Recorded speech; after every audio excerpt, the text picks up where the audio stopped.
Welcome to social science toons. मेरा नाम है Ritesh Kumar Singh. Let's start the class. ऐसा कहा जाता है कि भारत में 16 प्राचीन साम्राज्य और गणराज्य थे, जो उत्तर भारत में 6ठी से 4थी शताब्दी ईसा पूर्व तक विकसित हुए थे। इन प्राचीन क्षेत्रों को महाजनपद के नाम से जाना जाता था। आधुनिक बिहार में केंद्रित मगध सबसे शक्तिशाली था। अतः मगध भारतीय उपमहाद्वीप के पहले महान साम्राज्यों में से एक कैसे बना? इसका प्रभुत्व कैसे बढ़ा? किस बात ने इसे अन्य महान महाजनपदों से अधिक समृद्ध बनाया? आइए जानते हैं। 1500 ईसा पूर्व से 600 ईसा पूर्व तक वैदिक काल के दौरान कई जनपद विकसित होने लगे। कुछ गणराज्य या गणपद थे, जबकि अन्य मगध जैसे साम्राज्य थे। मगध ने अधिक धन की प्राप्ति के लिए व्यापार किया, जिसका उपयोग उन्होंने अपनी सेनाओं को मजबूत करने और अपनी सीमाओं का विस्तार करने के लिए किया, जो 16 महाजनपदों में सबसे शक्तिशाली और प्रसिद्ध बन गया। परंतु क्या प्रत्येक महाजनपद धन के लिए व्यापार नहीं करता था? मगध को किस चीज ने इतना खास बना दिया? सोन और गंगा नदियाँ मगध के क्षेत्र से होकर बहती थीं, अर्थात इन नदियों के किनारे यात्रा करने वाली नौका रुक सकती थीं और व्यापार कर सकती थीं। इन नदियों ने भूमि को अत्यधिक उपजाऊ भी बना दिया, जिसका अर्थ है कि उच्च खाद्य उत्पादन उच्च जनसंख्या को बनाए रख सकता है। आज भी ये क्षेत्र दुनिया के कुछ सबसे उपजाऊ मैदानों के रूप में जाना जाता है। मगध के कई हिस्से घने जंगलों से घिरे हुए थे।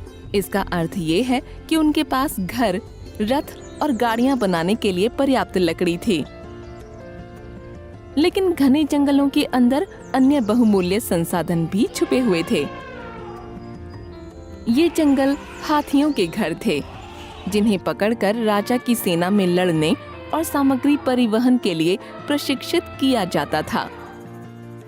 इससे भी बड़ी बात यह है कि इस क्षेत्र में गया के पास तांबे और लौह अयस्क के भी अच्छे भंडार थे।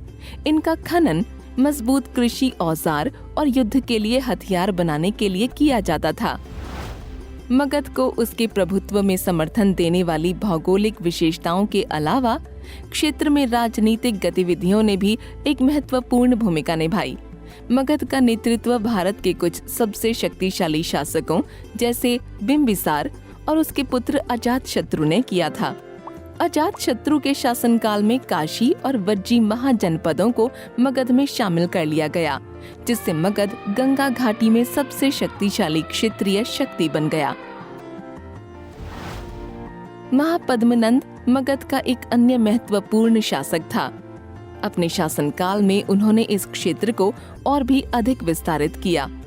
उन्होंने राजगृह को मगध की राजधानी बनाया, जो कई वर्षों तक बनी रही, जब तक कि इसे पाटलिपुत्र या वर्तमान पटना में स्थानांतरित नहीं कर दिया गया। यह राजवंश, जिसे नंद राजवंश के नाम से जाना जाता है, 321 ईसा पूर्व में समाप्त हो गया। 9 नंद शासकों ने शासन किया और अंत में उनका राजवंश बहुत अलोकप्रिय हो गया। चंद्रगुप्त मौर्य ने इस अवसर का उपयोग मगध के सिंहासन पर पहुंचने के लिए किया। इन राजवंशीय परिवर्तनों के बावजूद मगध गंगा घाटी में सबसे शक्तिशाली साम्राज्य बना रहा, जो अंततः विस्तारित हुआ और प्राचीन भारत के सबसे महान साम्राज्य मौर्य साम्राज्य में बदल गया। Thanks for watching. Please comment और लाइक करें और चैनल को सब्सक्राइब करना न भूलें। मिलते हैं नेक्स्ट वीडियो में।